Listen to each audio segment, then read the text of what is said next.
apakah bangsa kita ini bisa dibiasakan tinggal di rumah susun yang istilah populernya di pemerintahan adalah hunian vertikal gitu ya.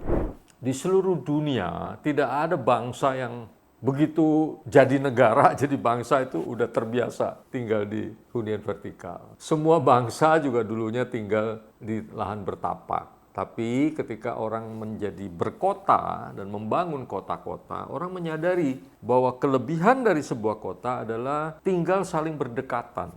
Memang ada kebiasaan kita yang harus berubah gitu ya, tetapi bukan tidak mungkin karena semua bangsa lain juga melakukan proses perubahan itu. Nah, perubahan itu dapat dibantu kalau proses mendesainnya itu tidak dari atas dari pemerintah begitu saja, tapi ada proses partisipasi atau kolaborasi dari masyarakat, sehingga proses memahami tempat tinggal itu sudah dimulai ketika dia merancang.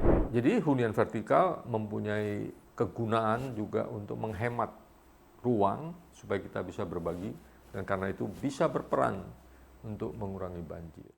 Halo, jumpa lagi dengan Cerita Marco, dengan saya Marco Kusuma-Wijaya, penulis buku Kota-Kota Indonesia, pengantar untuk orang banyak.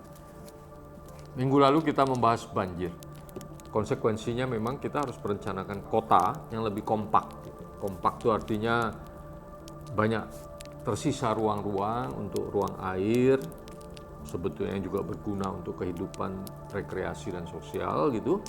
Tapi konsekuensinya adalah kita harus membiasakan diri di rumah susun. Nah, ini pertanyaannya seringkali orang mengatakan, apakah bangsa kita ini bisa dibiasakan tinggal di rumah susun yang istilah populernya di pemerintahan adalah hunian vertikal gitu ya.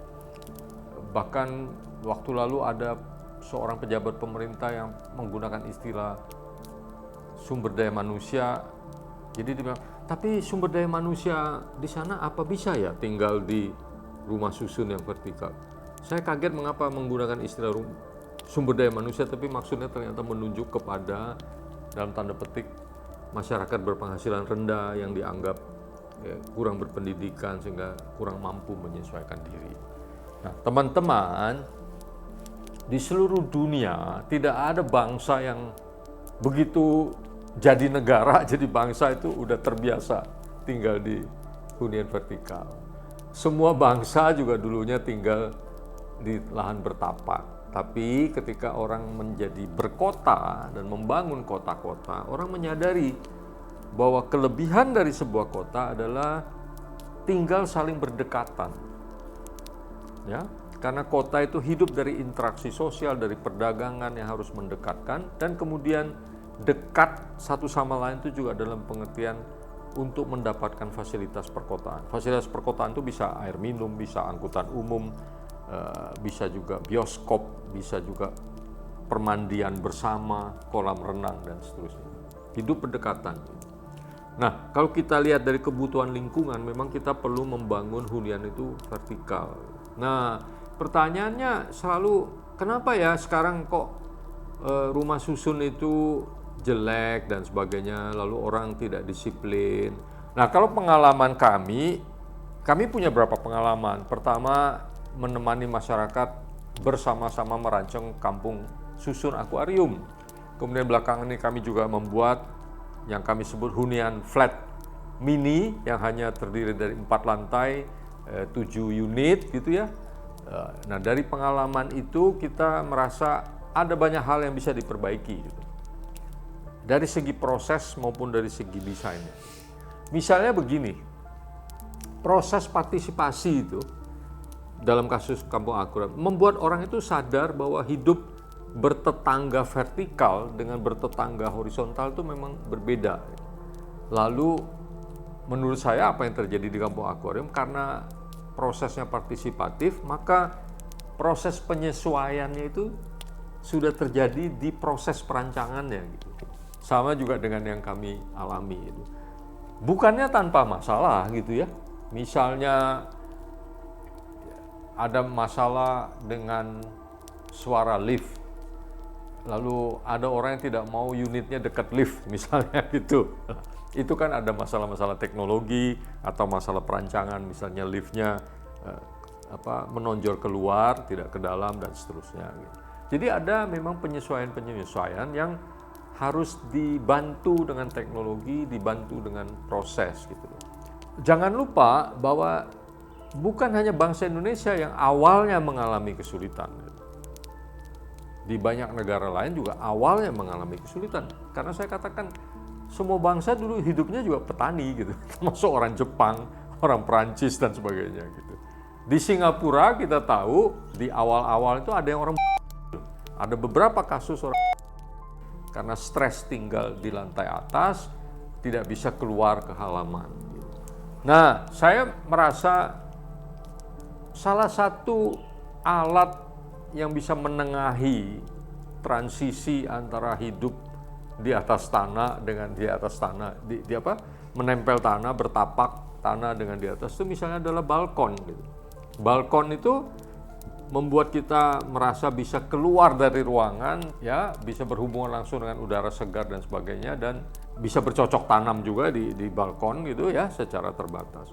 Itu yang mungkin antara lain ya, salah satu hal kecil yang bisa dilakukan.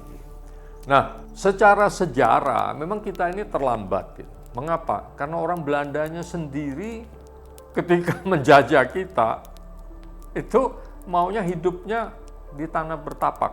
Ini ada kritik dari arsitek yang sangat terkenal di Belanda yang pernah mengunjungi Hindia Belanda pada tahun 1923 dan kemudian menerbitkan bukunya itu tahun 1931 namanya Hendrik Petrus Verlaage, yang sekarang ada sekolahnya namanya Verlaage Institute yang mengajarkan arsitektur modern. Dia itu pelopor arsitektur modern di Belanda. Dia yang merancang apa yang disebut Amsterdam Zuid, perluasan kota Amsterdam di awal abad 20 itu.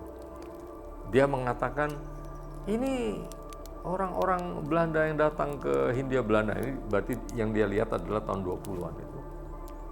Rupanya mereka meniru villa-villa orang kaya di Hindia Belanda. Jadi yang datang ke Hindia Belanda ini kan bukan orang-orang kaya, tapi karena di Hindia Belanda menjadi kaya, menjadi mungkin, cita-citanya itu hidup seperti orang kaya di negerinya sendiri, yaitu villa. Gitu. Nah itu yang sudah dikritik pada tahun 20-an itu ketika Verlaage datang.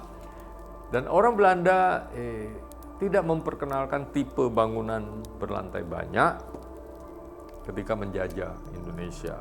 Nah, bangunan hunian berlantai banyak pertama kita itu baru ada di Kebayoran Baru yang sekarang menjadi tempat tinggal atau apartemennya para dosen, berarti perwira menengah, perwira tinggi polisi di PTIK, Perguruan Tinggi Ilmu Kepolisian di Jalan Wijaya di Kebayoran Baru. Itulah rumah susun pertama yang menurut saya bagus gitu desainnya.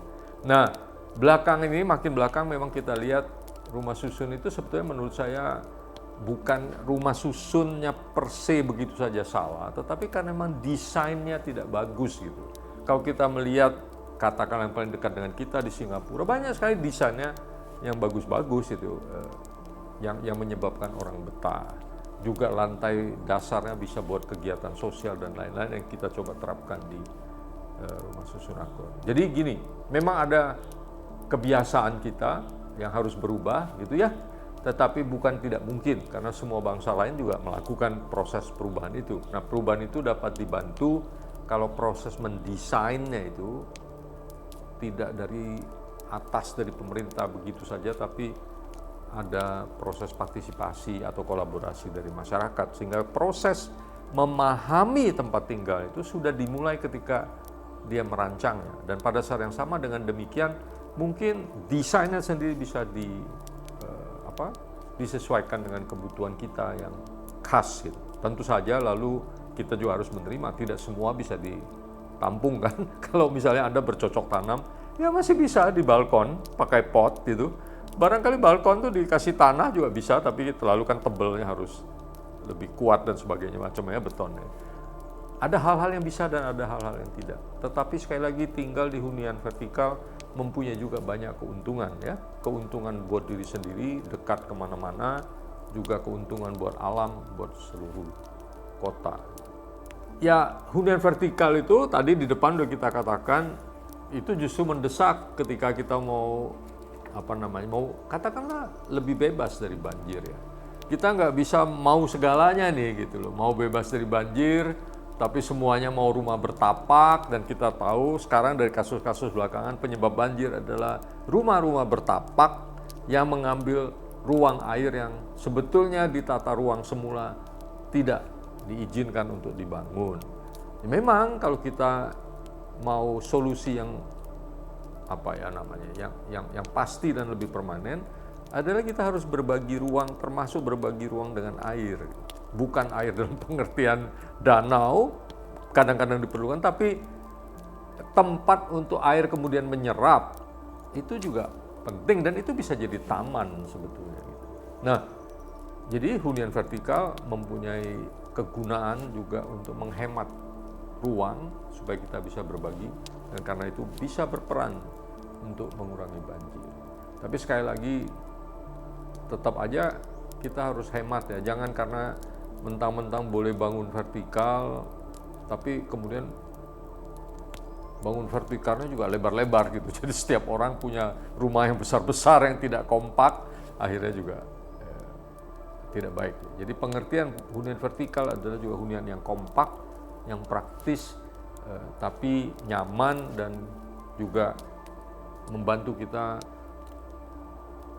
mencapai angkutan umum, membantu kita mencapai fasilitas dan sarana perkotaan lainnya. Sekian episode Cerita Marco kali ini tentang hunian vertikal, rumah susun, flat. Sampai jumpa di episode berikut. Jangan lupa ajak teman-teman subscribe dan kasih tanda like atau dislike. Sampai jumpa.